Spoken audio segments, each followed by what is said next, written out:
Na mtazamaji, karibu tena katika idhaa ya Dayo Radio, ambapo leo tuko hapa katika sherehe ya kufuzu kwa mahafali wa chuo cha kiufundi cha Kisauni. Labda tuweze tu kupata viongozi na walimu wa shule hii tuweze kujua ni jinsi gani ambavyo wameweza kuandaa sherehe hii na yale matarajio ambayo tutakwenda kuyatarajia katika tamasha hili. Naitwa Athman Omar Chai. Mimi ni chairman wa Board of Management ya Kisauni Vocational Center. Na leo tarehe 13 Jumamosi tuko hapa kwa graduation ceremony. Kuna wanafunzi 400 ambao wana graduate leo, ndio tumekuja katika hiyo sherehe hapa Sheikh Zayed kwa sherehe ya leo. Kwa majina naitwa Madam Hadija Abdalla, kama mwalimu mkuu wa chuo cha Kisauni. Leo ni furaha adhimu kwa chuo chetu. Leo tuko hapa Sheikh Zayed kwa sababu ya kufaulu kwa watoto wetu. Tuna wanafunzi karibia 400 leo wanafuzu. Kwa hivyo furaha, mbwembwe, vicheko, leo ni adhimu kwetu. Hii ni graduation yetu ya 10. Mimi kwa majina naitwa Daniel Bob.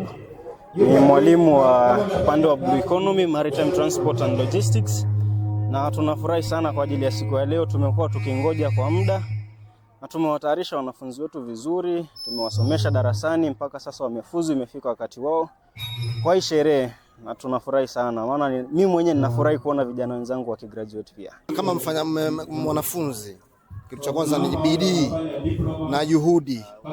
Sawa brother, ujitolee, upende unachokifanya. For example, mimi nimesomea uchef, nimesomea kuwa waiter, service waiter, na ama chef as well, na pia vile ama barman.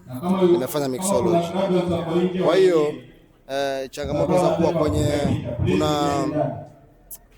yani kujitolea, kama long working hours, unaweza kusimama masaa 8 kazini, 8 hours. Majina naitwa Gladys. Mimi ni mzazi wa Jeff. Hii college nimeona ni mzuri. Mtoto wangu anasomea arts and plumbing. Na kwa wale wazazi ambao hawajaweza kuleta watoto wao, ningewahimiza wawalete because this is the best place. Kwa majina naitwa Alfayo Nelson. Ni kijana kutoka hapa Nyali, lakini pia ni patron kutoka shirika la Alfayo Nelson Foundation. Kwanza nashukuru sana kwa wale wana Kisauni Polytechnic kwa kuniheshimisha na kuni invite kama mgeni mheshimiwa hapa. Leo hii tumekuja kuwapa wanafunzi imani. Tumekuja kuwapa youths hapa Nyali imani, ili wao pia watengeneze kesho yao. Sisi tumekuja kama wale wanaotegemea, wale mandugu zao ambao wametangulia mbele na wamekuja kuambia kwamba wako kwenye njia salama. Ndio maana tuko hapa leo. Wito wangu kwa vijana ni kwamba washikilie elimu, wale ambao wako kazini washikilie mambo ya kikazi, watoke kwenye mtaro wa kuwapeleka kwenye mambo ambayo yanaumiza jamii, kama vile mambo ya uhalifu, kama vile mambo ya mihadarati. Vijana wetu wako na energy ambao wakitumia vizuri jamii itaendelea pakubwa.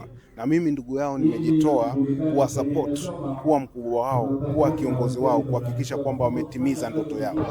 Na mimi kwa sherehe ya kufana ambapo takriban wanafunzi 400 wameweza kufuzu katika taaluma mbalimbali. Vile vile viongozi na wageni waalikwa wameweza kupeana wito kwa vijana ili waweze kujiunga na vyuo vya kiufundi, wapate kujikinga dhidi ya magenge ya uhalifu pamoja na mihadarati. Msikilizaji, mtazamaji, kumbuka hii ni Dayo Radio. Jina langu ni Hafsa Juma. Endelea kutufuatilia katika mitandao ya kijamii, Facebook, Twitter, Instagram kama vile Dayo Radio.